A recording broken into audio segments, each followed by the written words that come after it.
Ladies and gentlemen, as we prepare to embark on our Track 2 session, Aligning ESG Practices with Sustainable Development Goals, a Malaysian Perspective.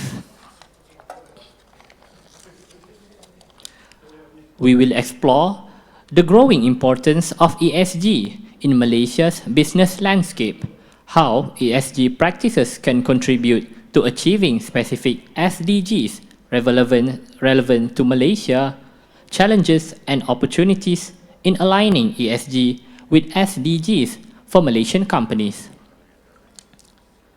Here, before I begin the session, I would like to introduce a profile of our speaker. Our speaker today will be Mr. James Ryan Raj, Director of the Constitution Coordination Unit with all the Parliamentary Group on Sustainable Development Goals since 2020. He holds a Master's in Human Capital Development from New Delhi. With 30 years as a community development activist, he specialized in empowering marginalized communities and promoting grassroots democracy. He has 18 years of training experience in management, community organizing, and problem solving. He advised the HRD Corps Select Technical Committee on Community Development and has co-authored publication on urban community development and social cohesion. His mission is to raise human rights awareness through innovative SDGs-based programs and grassroots initiatives.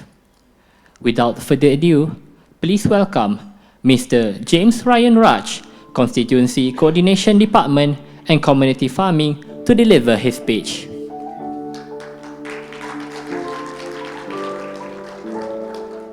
I'm actually indeed very glad to be here with all of you. And this is a very challenging moment because I think all of us had a very good lunch. And it's going to be a very challenging for you all, I guess, to keep your eyes on me and also on the slides. Okay, usually afternoon session when I do training or when I do talks and so forth, I do lots of activities, a lot of running around, a lot of dancing and jumping up and down, but don't worry, I won't do it today, at least to give you some relief on that perspective so that you can, but I still hope that you'll keep your eyes, your ears with me, at least to about maybe half an hour. I just finished another talk at also on civil society's participation on advocating sustainable development goals and localizing SDGs at the local level. And over here, it is more on practice because I am a practitioner. I'm not going to dwell a lot on ESGs. I think a lot that you have heard. You can even Google it and you can find out what is the meaning of ESGs and so forth. But over here, sharing an experience of APPGM SDG, our journey in localizing SDGs at the local level, working with multi-stakeholder partnership, with the government, with parliamentarians, with civil society organizations, and hopefully today after our discussion, how we could work with the private sectors over here. That is my main objective, how we could actually collaborate to run community development projects with the perspective of ESG, environment, social, and governance, and how we can build the local community together. So that is going to be our key focus and our agenda for today. So I think many of you are from various sectors probably, and I have worked in private sectors. I was in a hotel prior to this. I was doing a lot of training, human resource, security, and so forth. But my main focus was into people development. I always into the business of developing people, identifying talents, and how we could actually enlarge their scope so that we find there is something good in the person that can be a blessing or maybe could be edifying the community around them or the environment that they are working with and so forth. So this has been my calling from the beginning till now. I mean, almost about 30 years, I've been working with people, working with different sorts of people, people with the community of all sort of characters and behaviors, working with different group of people in the working environment with different characters and behaviors. And what is key that I have identified is every people has a capacity in them that we sometimes do not see. Amartya Sen, the greatest economist, says that, if you want to build a person, identify the person's capabilities. Identify the person's capabilities and build on that. You see, I've been working with the poor community or the marginalized community. Many of us will think that they are lazy. Many of us think that they have no money and we can't develop them. But this is something that I have identified working with the marginalized community or the poor community. They are willing to pay for the services that you provide. They have the capacity to pay for the services, and they have the capacity to pay and develop themselves.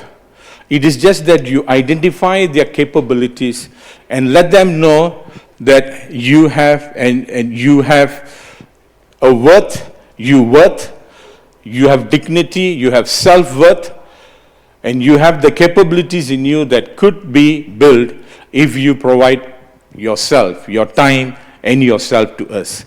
So this is something that along the way I would be sharing some of the experiences of local communities, of people rising up from the ground. It is just that identifying their capabilities and enabling them to see the capabilities that they have and harnessing their strength and also strengthening their weaknesses and building them up together. So these are some of the experiences. I'm actually now currently with the All-Party Parliamentary Group on Sustainable Development Goals. It's a group that has been formed in 2019 by the Malaysian Parliament then. And this is a group of people coming together and working with the members of Parliament. And now we have 115 members of Parliament. We got the biggest bloc in the Parliament, but we have no political power. But this members of Parliament that are with us, we are working on one common agenda, that is to localize sustainable development goals on the ground and to build the people on the ground, to rise up and to face the challenges, issues, and to hear their voices. So this is a group that we work among the different parliamentarians, and also we work with government agencies, we work with civil society organizations, and we also work with the private sectors to identify the local issues, common issues on the ground, and how we can mobilize the community. So the members of Parliament, of course, they have various challenges and issues and so forth, but we set aside all political agenda. In our committee, or the APPGM committee, is different from the select committee. The select committee has the members of Parliament. It's all could be very political and so forth. But over here, in our APPGM, when we formed this together with the Malaysian Parliament, here we have two blocks. Here we have the members of Parliament from the opposition. We also have the members of Parliament from the government sitting together peacefully, looking into various issues of the riot. What you see in the cabinet is, of course, it could be very unruly sometimes, right? It'll be not only they're throwing chairs. It's good that the chairs are all locked. They couldn't throw the chairs up and down, like what happens sometimes in India and Taiwan and other countries. But here the chairs are locked, so they just jump. They only throw words. But then, when they come to our committee, we have two different groups sitting together. But they could actually resolve a particular issue within 2 to 3 minutes. Can you imagine that? From two sides, we bring in an issue, we bring some from projects for approval. These are all community development projects. Very peacefully, the meeting is conducted, and within 2 to 3 minutes, we could settle the matters. And this is how actually we work. And in our group, we have academicians, we have civil society organizations, we have the parliamentarians sitting together, thinking together how we can actually move the government agenda in resolving local issues. This is not an easy, it looks very simple when I'm explaining to you, but it's a lot of hard work. A lot of hard work that is put into, in this kind of movements that we are making. This is the people movements that we are now working from the bottom. From the bottom. Our first objective, our first methodology is to go down to the ground and to understand the local issues, just to hear them. You see, many people have questioned this, what validation? You're only hearing, about 20 people, 30 people. Is it validated? Is it authentic? Is it proven? But to let you know what's happening now in HLPF, in UN now the discussion is going on, the high-level political forum in United States. What the UN now has now come to an understanding and conclusion that citizen data, even if you sit with 5 people or 10 people, the data that they are providing, it is authentic, it is important. Because hearing the ground voices. So when we heard this, when this kind of discussion is happening, we are very excited because this is what we are doing. Because in a community of 200 to 300 people, we are only listening to about 20 or 30 of them. They come in a group and they voice out all their concerns, their issues, their problems, their grievances, the hopes shattered, dreams shattered, the hopes that the politicians give them, the hopes that the government gives them, everything is kind of like shattered, and then they cry to you. Some women will cry to you. Some men, they will just throw words at you. They're so angry and frustrated. And we record every single concern that they are raising. So we will go, we will sit in the mama stall, we will sit down and we talk to them. And then we go to the flats, we go to the rural areas, we go to the interior areas. Sometimes some of the travel that we have gone, in some interiors in Sabah and Sarawak, you need to take a boat which takes about 7 hours journey. And after that you get onto the 4-wheel drive, another 4 hours. You go in. Some of the boats that when the water is low, you need to carry the boats and walk. And we go to the interior places and we hear them saying, you are the first group coming and listening to us. We are so surprised. Kerajaan tak pernah masuk ke? Macam mana ni? We say, no, you orang pertama, MP pun tak masuk. So when we hear this, we are shocked. Why? That means there are many people inside. I don't know what's happening outside. So when we go and when we listen to them and we bring out their concerns and we debate their concerns with the members of parliament, we say that some action has to be taken. Then we not only do the mapping, but what we call this, the first step is the mapping of local needs, of understanding the local needs, bringing out their voices, their grievances. Then from there, what projects actually we could do. Because many places that we have gone, even before APPGM, they say, you orang semua datang, ambil data saja, lepas tu buat apa? Have you heard all this? If you have been doing research, you will know this. You all are coming, doing research, you're getting data, after that, you all disappear. And they know you do this and you publish. They know you will write articles. They will know you will publish a book and you get your name and then you're going off like that. They know all this. Because that meaning to say is not only we have gone in, the many groups have gone in and did the same thing. So they're kind of like frustrated. So now what method that we have come out with, okay, we map these issues, now we ask them, what project do you think that is important for you? Of course, we can't do mega projects, infrastructure and so forth. That is something, that government should do it, and we will work this with the government to get this done for you through our policy dialogues and so forth. That is another part. Now what we can do, now we see a group of women just sitting down, homemakers, or single mothers who are there, who are not earning an income, but the husbands are getting very just a small income. But then how can they support themselves? So let's organize the women. So that when we throw this kind of ideas and opportunities, what they do is, okay, we will gather ourselves. We want to do some baking. We want to do some cooking. We want to do some sewing. We want to do some planting. Can you support us? So I said, why not? We say, why not? That means if you organize yourself, let's work this out together. Then they say a lot of youths are just idling around, they are into drugs, they are into other illegal activities. Can we do something for the youths? Yes, why not? So the fishermen will say, sometimes when we go to, when we go for fishing, there are not enough fishes over there because of sand mining, sand dredging, coastal development. And this has affected their livelihood. So then we say, okay, now let's think alternative methods. What can you do?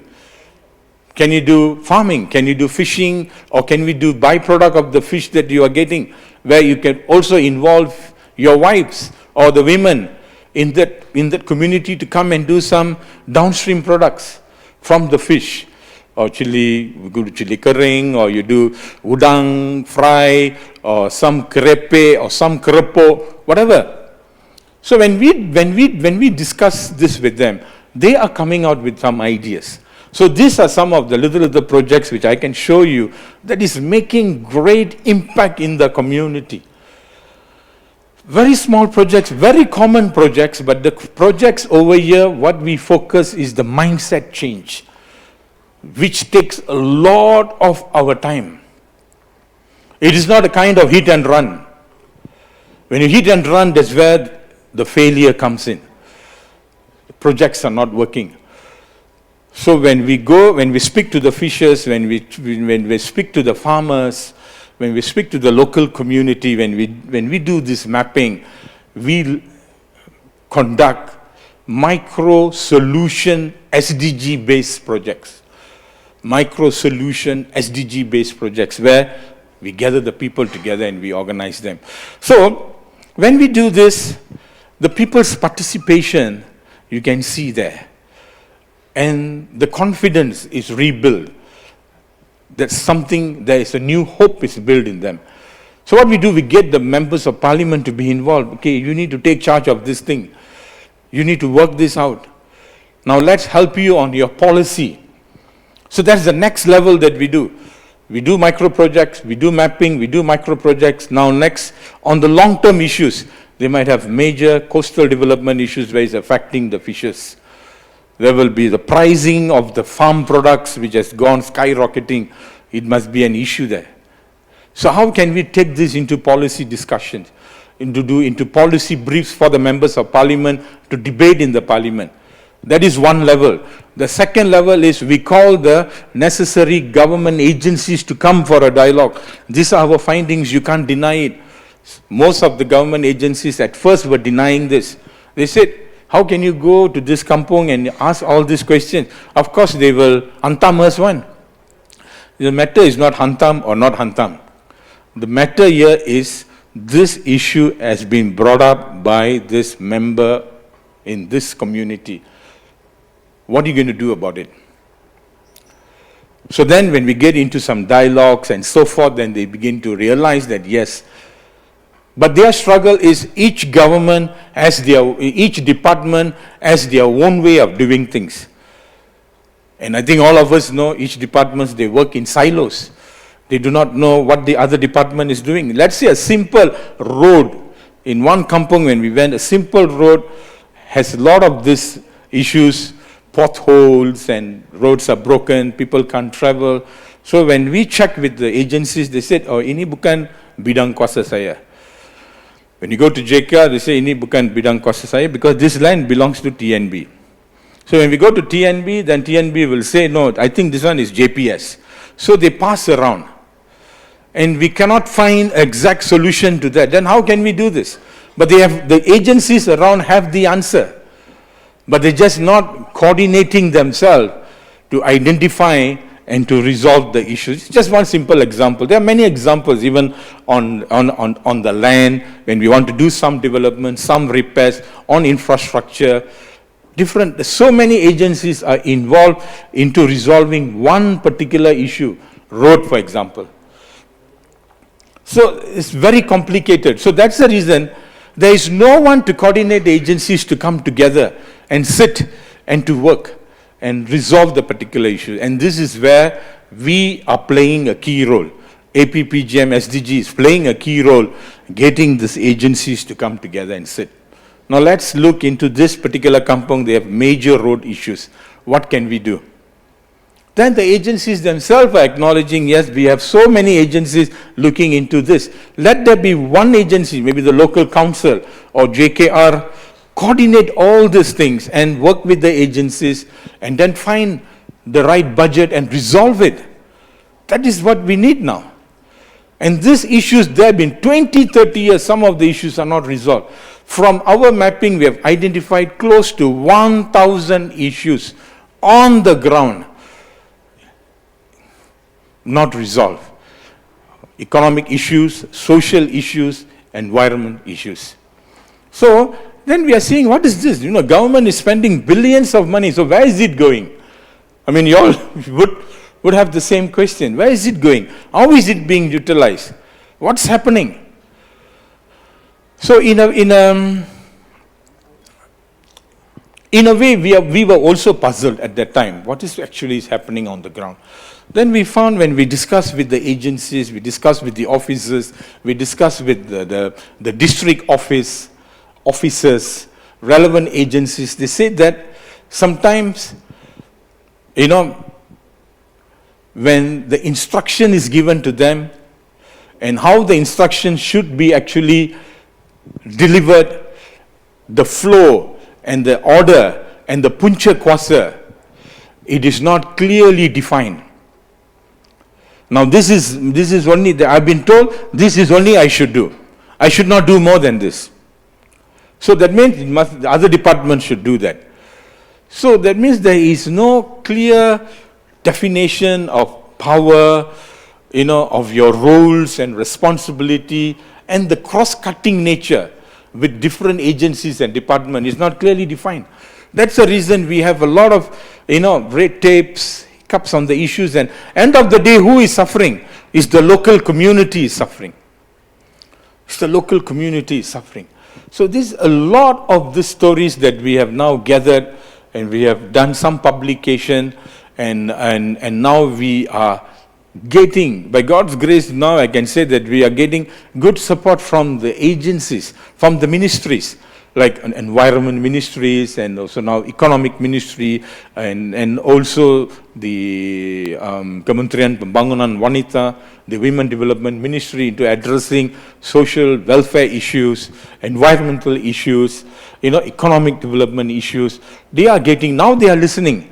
Now they are getting our stories and see how best we now can coordinate within the ministries, within the local agencies, within the district agencies, how we can strengthen governance and deliver. And a lot of pains that we have gone through with the officers, and because we are championing the voices of the local communities. So these are some of the experiences that we are gathering, but a lot more need to be done, where the private sectors also play a major role in addressing the local issues. That means you have a greater role, how you could actually come into this system of organizing our work together and delivering it together. So the first thing here I'm going to share here is the aligning ESG practices. So how environmental social governance, for me, is the other way around. First, governance is important. Governance is important in whatever setting that we do, in whatever work that we are doing, whatever that we are championing with the government, or even with the private sectors. What is important here is the governance structure, strengthening the governance. Okay, now the one here is I'm going to share with you all is our solution providers. So they are our local champions on the ground. Through our mapping exercise, we identify them. They are local people living in the community, and we identify them, and we build their capacity, and we work with them. So what we do, this is our solution partners. And you can see who are these providers. We have the societies, we have the social enterprises, companies, youth organizations, even universities are with us. As I said, APPGM encompasses all this group of people with us. Village committee, resident associations, cooperatives, foundation, PDK. I'm sure you heard about this PDK. These are community-based rehab organizations that works with the elderly, works with the disabled community, and also involving the total community in addressing the particular issues. And of course, we have the Pejabat Parliament and also Adun, who is working with us. So now, in localizing SDGs at the local grassroots level, we have 373 organizations with us. These are the grassroots organizations that we have built them from the ground. Even universities we are challenging, just don't do academic research. Do action research. Go down. Find what is the issues. Resolve the issues. Mobilize the people to resolve their issues. This is the other way around, not we resolving their issues. We mobilize the community. We work with the community. As what Amartya Sen said, we build their capabilities. And then we channel them back to the community. And they take charge of the community. This is the agenda that we actually preach to all our solution providers day in and out. From 2020 till now, until they have gotten it well. Okay? And these are some of the projects still going on, active 732 projects on the ground, working with women, working with youth, working with disabled communities, working with various communities on the ground in localizing SDGs. So we have 732 projects till now. And these are the target groups. We have women, youth, we have the indigenous group, we have the Pribumi Sarawak, entrepreneurs. These are entrepreneurs in the rural community and also in urban community. They are small entrepreneurs. They have, you see, when you go to Sabah and Sarawak and rural community, they have very interesting products, makanan rangup, all the local delicates, very traditional delicates, cultural delicates, but it's not known people like us who in the city. So how we can actually build their capacity to develop a market strategy so that they can actually promote their products out of their kampong, and it can be actually marketed beyond their area that they are living. So we teach them digital marketing and also packaging and also how you sell your products. So these are some of the initiatives that we do with entrepreneurs, farmers, fishers. Farmers and fishers, of course, what we do is how they can build their alternative income. If some of this, it's very sad when you go to the rural communities because they can't sustain themselves. The cost of products have gone up, farming products, so they want to give up. What they do is they rent out or they sell their land to big farmers, to big producers, and big producers take advantage of them. Because they're not able to sustain, they take advantage. They buy it or they rent it from them, and end of the day, the farmers lose everything. And they also, and when looking at these farmers, their children, when they look at the father as a farmer who is suffering a lot, who is not able to support the family, even the children said, I don't want to become farmers. I just want to do something else. So these are the actual condition, the grievances of the farmers that is taking place in Malaysia. Government, of course, providing subsidies and all that, but it's not helping them. It's not actually resolving the real issue. The real issue here is the farmers, the price has to be controlled for them. And marketing their products. Because you see, there's a lot of these cartels are going around, even like this rice cartels and all that's happening, and they get the rice for a very minimal amount and they sell it. The middlemen, they sell at the large amount, but then giving nothing much to the farmers. So they couldn't sustain and so forth. Same goes to the fishes in most areas, like if you go to the southern part, you go to the northern part, a lot of these fishes are saying about a lot of coastal development that is taking place that affects the marine life and so forth, and it affects their income as well. PWD, PPR flats, there's another kind of dimension, in people living in the flats. I'm sure you have visited some of these PPR flats. If you go to Lembah Subang, if you go to Lembah Pantai, or Semara, or Cheras, you just go there and just observe. Just be there for a day. You will know how much of suffering the people over there, how much difficulties, because I spend a lot of time with them, even in the rural or even in urban. When I see the comparison, we can live more peacefully in the rural area. When you come to PPR flats, a lot of mental health issues are there. You just imagine you live on the 17th floor and suddenly the lift goes off. What happened? You need to walk down, you need to walk up.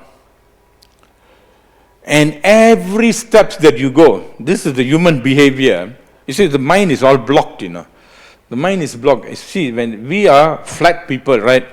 All this while we live in where? We live in the squatter areas, we lived in the estate, or we lived in the kampong, and suddenly, without any social preparation, you put them up. You duduk atas langit, and all your minds is all blocked, It's all blocked. You cannot think straight already. Everything is up there, Suddenly, when the lift tak jalan, apa akan berlaku? All the beautiful sampah all will come on your head. You will drop down. Chairs will drop. Whatever need to drop, everything will drop lah. That's why when we walk on the flats, then we always will tell my team, please go by the side, don't walk in the middle. Suddenly something will fall on you. So these are the things. This is the life. So when people come down from the staircase, see, these are human issues. What happened? They will urinate everywhere. So you need to live with that smell, correct? Then you come down. Cars are blocked. Double parking.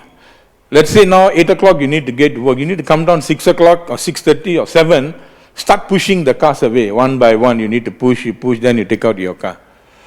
So these are some of the things that we are seeing this happening. How people are suffering over there. And then the issues of parking, issues of gangsterism, issues of drug pushing. A lot of these things happening. So, but we are organizing with the community to help them.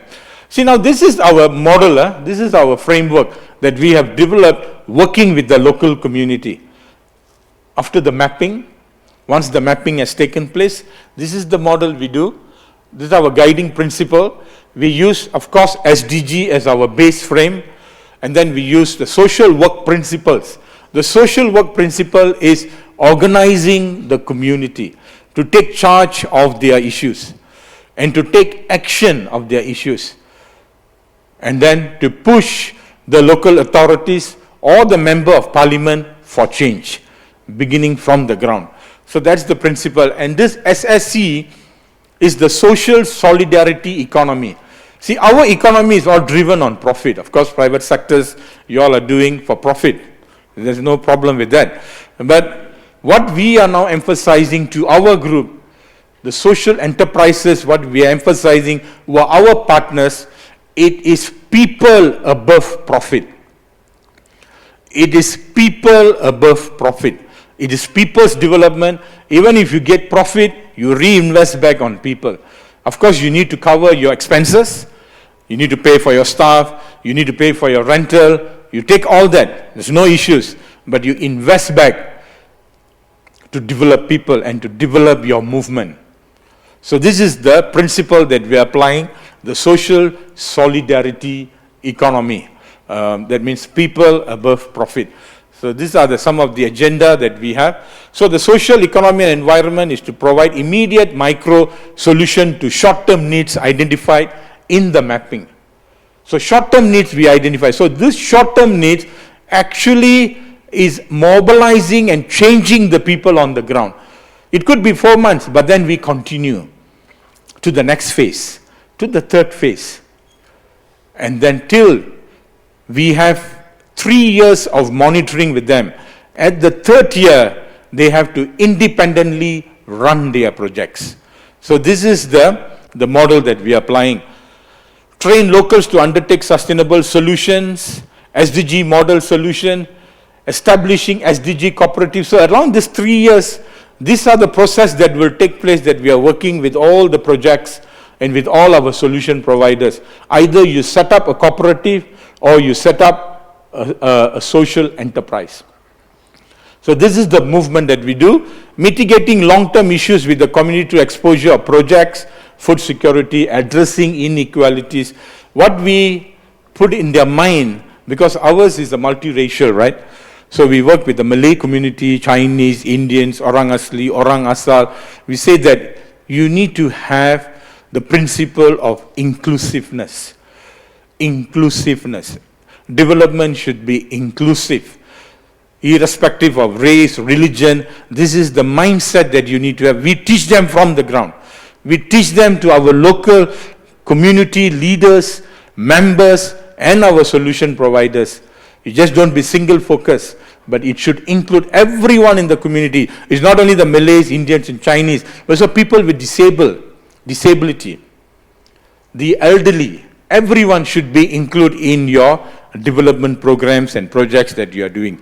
So towards independent community, establishing their own enterprises and cooperative. So this is the model that we are applying. First we bring them here. They are the grant recipients, our solution providers. They come as a grant recipient. Then after that, they receive project grant, then constant capacity building. We do a lot of capacity building. We do a lot of motivation, mindset change.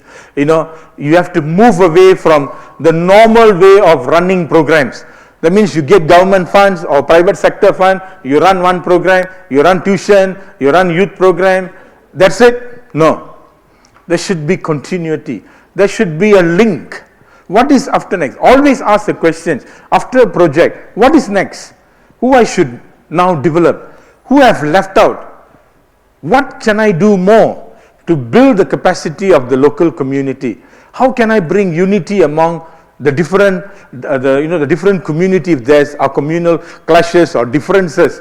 How can I actually reach out to a youth who is into drugs, who is away from the community, who has been actually excommunicated by the community, who feel like these fellows are useless, tak boleh tukar punya, ini tidak boleh buat apa-apa. That kind of a community, how can we reach them?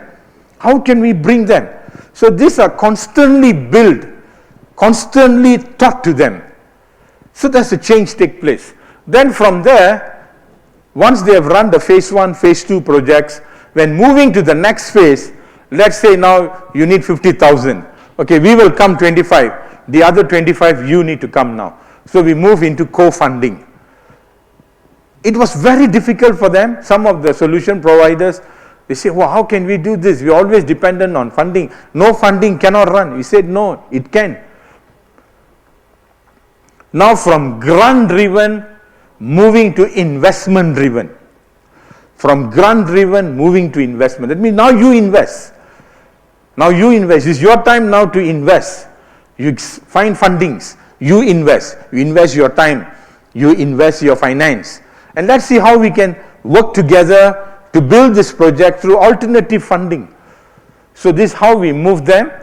And local, then we work very closely with the local champions. The solution providers need to identify in their village or in their kampong or in the area of their working, a local champion to address the local issues, to work with the solution providers and us to run the ground project. So the local champion has lots of responsibilities. That means he or she is an eye in the community, a ear in the community.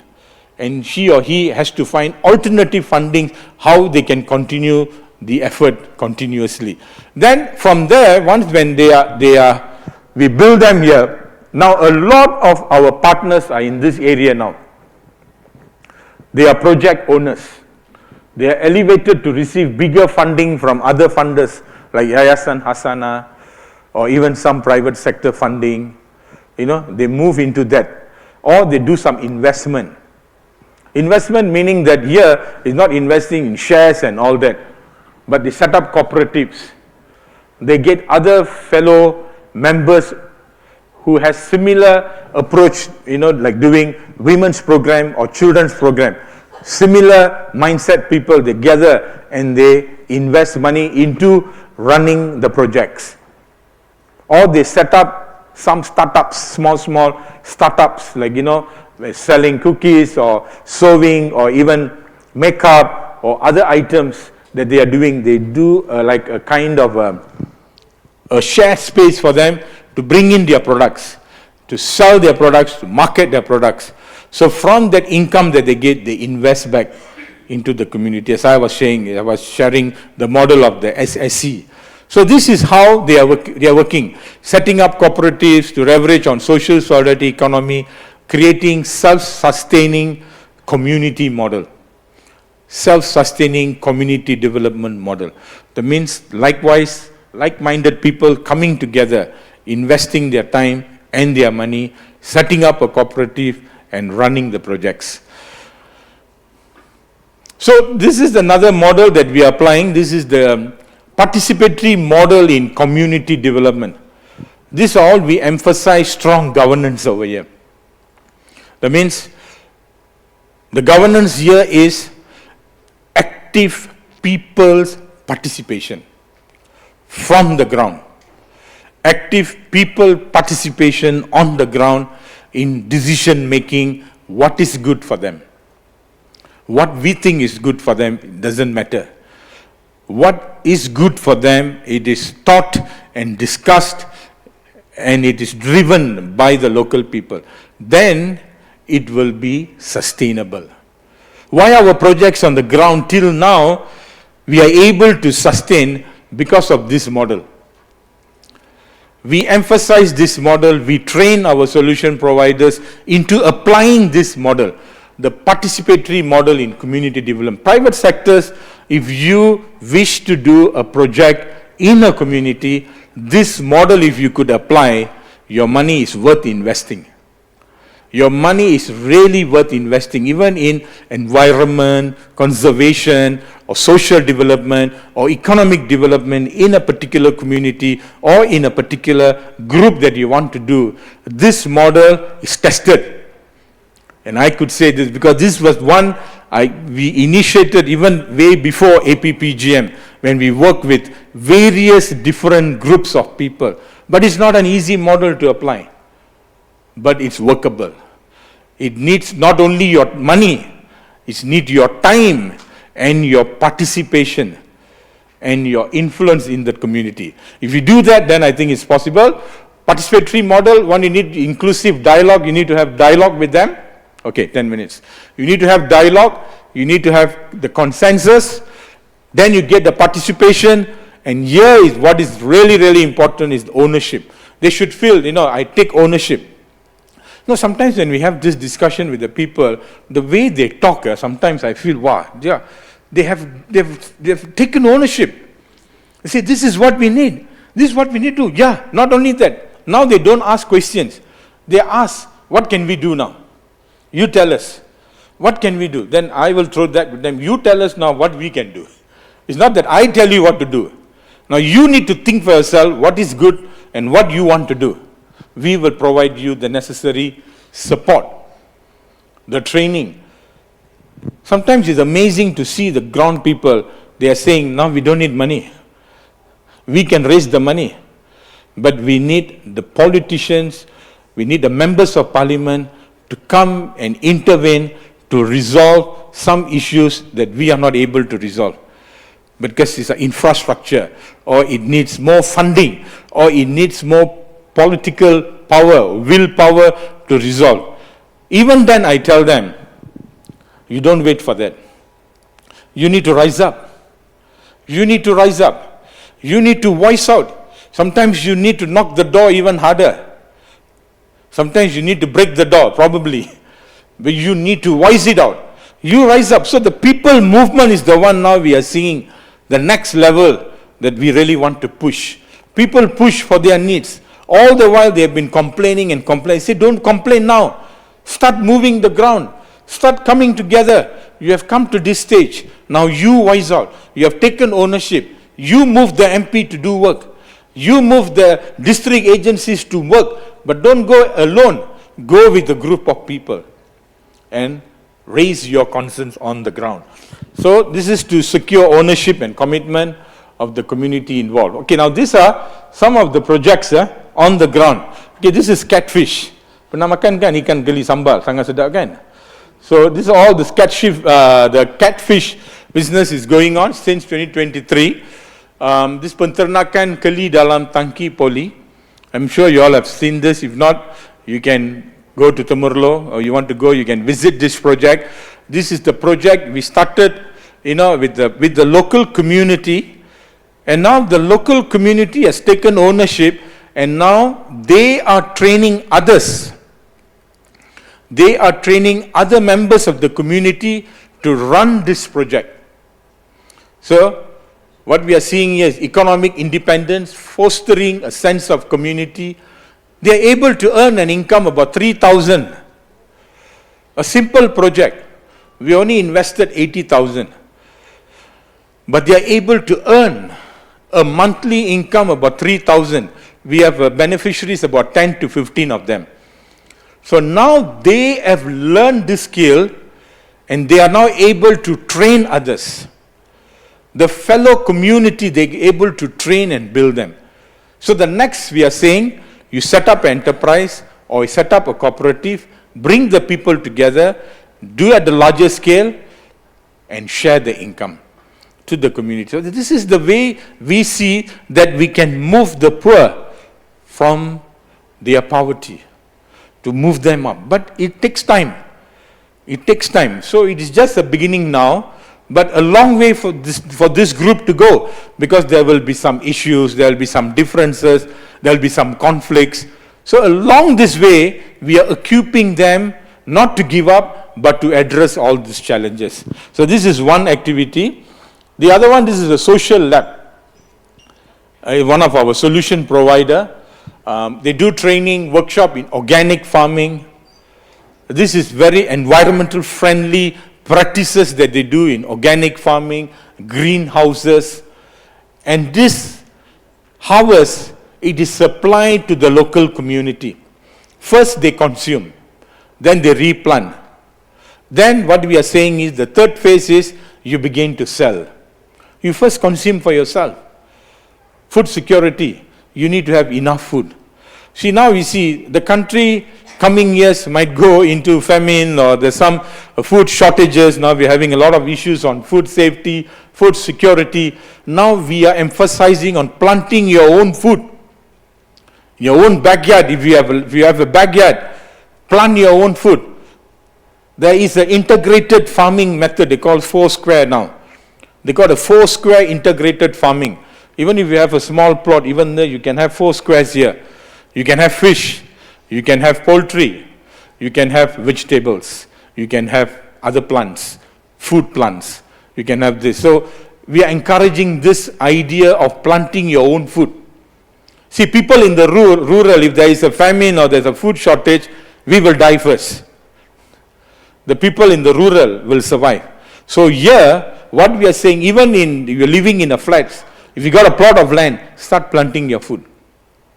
So this is the idea that we are now sharing from 2023, 2024, the greenhouse farming. So these are all local communities, local people living in a particular village, and we initiate this project for them. This one is the Cabang Seni, starting as a grant recipient who teach entrepreneurs on digital marketing. You see, many of us would have lost job during COVID. this group of people, from rural and also urban, this digital marketing was introduced to them. Imagine, selling scarf, selling mask, or women, dresses, men shirts and all that is women were doing. They were earning 5 to 10,000 ringgit during COVID period. They were earning all through digital marketing, and from there these women picked up and they're still continuing. So advanced training in video making, how they can actually now go to the next level of promoting their products and so forth. So they can earn about 2 to 4,000, which is okay. Now they're actually slightly moving them away from B40 category. Surely and steadily we are moving them. So there's a lot of work is going on, to build their capacity and so forth. This is another one, lady over here, Sri Dayu, starting with teaching bakery, sewing. See, the projects all are very common, right? Bakery, what's so different? Bakery, sewing, is all the same thing. Right? So what's different? The difference is here, it is teaching these ladies the mindset change. From being so dependent, becoming independent. Of course, we need something to teach them to become independent. It's just not about earning money. It is also to build your capacity. You have a self-worth. You have dignity in you. You have a value. So through these projects, we are actually bringing that out, that you can actually shine beyond what you are doing. So these women, after when we discuss with them, they're saying, I never expected I could do all this. They are saying, saya tak percaya saya dapat buat benda-benda ini semua. Ini kali pertama saya buat. Ini kali pertama saya dapat 500,000 ringgit dalam tangan saya. Boleh bantu beli barang rumah. Or bantu suami saya. For us, for you probably this is not so significant. But for them, it is making a lot of difference. The mindset, because they thought they couldn't do anything. They thought, I'm like this, I'm a homemaker. But now when we build the capacity and we make them to realize their capabilities, their self-worth, their dignity, they're able to shine tremendously. So that's how it is working over here. And this lady recently, she got a SDG Leadership Award because she is now working, she's always with the people, building the people, right? So now this is another project, doing food product, marketing skills, helping single mothers. They started with a simple food product. They gathered the women together. They brought in all the other products. They managed to sell the products. They got an extra income and they have set up a homestay. It's by the local women. Can you imagine? For me, it's something very exciting because these women are just hanging around, machi, they'll sit down there, talk here. They said machi bawang like that, no? They carry the story, the machi bawang kind of story. But then you bring them all together. You tell them, okay, machi, why not you do this biscuits and this cookies and all that? They've come all this, then they did more activities and they brought the other women together and they set up a homestay. And they're doing edu-tourism spots and so forth. So they have their own cooperative and it's moving and they're shining. This is another program. This is in Ipoh by Padma Devi. She's helping B40 community doing birthdays, surprise functions, surprise birthdays, balloon. They invited me for one of their program. I saw so many beautiful things that they could actually produce, deco that they are doing. And this B40 women, and they are saying from their testimonies, they can earn an income of 1,000 plus by doing a surprise birthday or decorating a car or decorating a wedding hall, their houses and so forth. And they're able to get this. So, this is the last one, I think. Noor Selina, this woman over here, she's on the wheelchair. But I tell you, she's a real change maker. When she was on the wheelchair, she felt that she couldn't do anything for herself or she couldn't do anything for the community. But when she got into our program, we gave her some fundings. and we continued to give her funding. And now she has set up a community learning center and to do her training. She's very good at massage and also on sinus treatment. Any of you got major sinus treatment, you can go and see her. She can heal you. And she has that skill, and not only she used to tell me, "Adik, saya tidak mau perkara ini mati dengan saya. Saya nak share kepada community saya." I said, "Buatkah? Kita akan bantu." And she was so excited, very excited, from when we have meetings in KL, can you imagine, from Penang she will come down. She will get her members, "Please put me in the car, I want to go and join the meeting." Capacity building training and so forth, everything she gets involved in our meeting. And she has developed a lot of young girls and women in this last 1 year. And she continues, she wants to do this till she leaves this planet. That's what she told me. I want to continue impacting women. I want to continue impacting young boys. And she's doing that. So she's our greatest example. And this is another program, the last one, sorry. This is in Patah Jelutong with Orang Asli community. I think this is something, if you are moved to support this community, many private sectors might be here, this will be the real ESG. Real ESG in practice, if you look at it. This Orang Asli Kampung, which is in Pekan, is the more isolated village over here. Even Jakwa belum masuk lagi sana. Even Jakwa knows about this place, but they never went in. So through our mapping, we came to know. And there is no development there. There is no proper toilets, there is no proper water, but the people are willing to say, we don't want this assistance, but we want to work towards achieving what is lacking in the community. See, this is the community where the mind of people is not corrupted. Corrupted in a sense, handouts. You go to other Orang Asli community, they'll be demanding, "What do you have for me?" When you come for a meeting, you need to come with 5 packets of rice, or else don't talk to us. Some are demanding. Why? We have spoiled them. But this particular community, never expecting anything, but they want to work towards resolving their local issues. So what we do is, we form a Jawatan Kuasa. We did a poverty study there. We form a Jawatan Kuasa. We say, now the Jawatan Kuasa, we will help you in supplying clean water, but you need to take responsibility. They did that, they built that. They built a water tank with solar. And now they are saying, my last meeting, last 2 weeks ago when I went, they say, "Encik James, kita nak collect RM20 di setiap rumah." For what? Kita nak maintain benda itu. I never tell them. It's coming from them. So I need not to worry it will get spoiled, or I need to find someone another 30,000 to rebuild back. I don't need to worry about that. So this is the community movement I'm saying. That you mobilize the local community to take ownership. And it's possible. My dear friends, it's possible. You can mobilize the community, and they are not lazy people, as what many of us think. It is we who make them lazy by providing everything for them, but not working with the resources that they have. They have lots of medicinal resources. They have a lot of good resources in the community that we need to tap and build it and give it back to them. And they run it. And that's possible. Some of these lessons I think I've already shared with you all. Organizing local communities to be local champions. This is where we need to build them. The bottom-up approach, capacity building of local champions.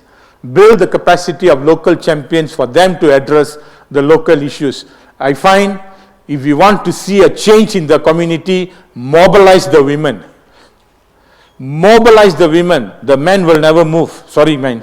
I'm also a man. The men will never move. But if you mobilize the women will make the men to work. That's what is happening.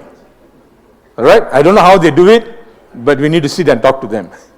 Okay? Mobilizing women and youth for poverty alleviation. And then community solution is long-term relationship and trust building. We need to build a trust. Sometimes we just keluar masuk. we don't build the trust. You sit with them, you eat with them, you talk with them, you spend time with them, you cry with them, you laugh with them. Then they will trust you and they will follow you. That's what is happening. Role of solution partners as catalysts and enablers. Role of public-private partnership in localizing social development. So this, if you join with us or you want to work with us, we could identify some places for you where you can tangibly or more effectively, efficiently, or more meaningfully you can invest your time and your money to develop the community. Private sectors adopting ground community initiative for change. So this is the one that we are now pushing, want to work with private sectors to come and adopt a particular community. I worked in one private sector. Whenever they want to do a program, they want to go to children's home, they want to go to old folks home, I say, please, can you change it? Let's go to a local community where you have children, you have old folks, please do something over there. Go to a PPR flats, do some programs over there, monitor the young people over there, build the local community over there, invest your time and your money over there, and this is possible and we can do it. Thank you very much.